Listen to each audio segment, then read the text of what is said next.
کبیر یا رازق طفل صغیر یا من لا یحتاج على التقصیر صل علی محمد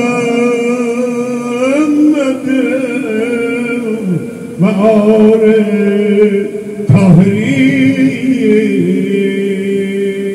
ای دل به دست داده دنیای پر ز شور، وی گشته مست باده خودبینی و غرور. زنهار جان من نه به زر ناز و نه به زور، قارون چه کرد با زر و زور سلم و تور. بهرامان که بود فلکش سید جای گور، دیدی فلکش سید گور کرد. در هر تپشی که در دل آگاه است یک نغمه لا اله الا الله است. هر جا که بلند است ندای توحید،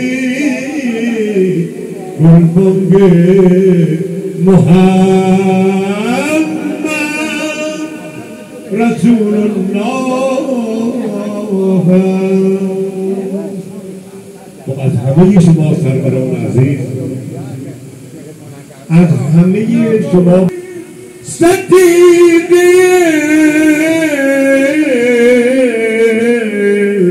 کبرا شود، دختر خیرالورا محبوبه یکتا شود.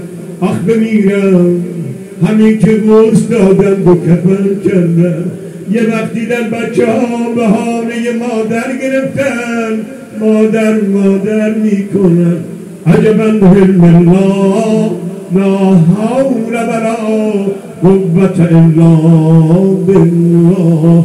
اللهم اغفر للمؤمنين والمؤمنات والمسلمين والمسلمات الأحياء منهم والأموات بجاه محمد وآله. الفاتحة مع الصلوات.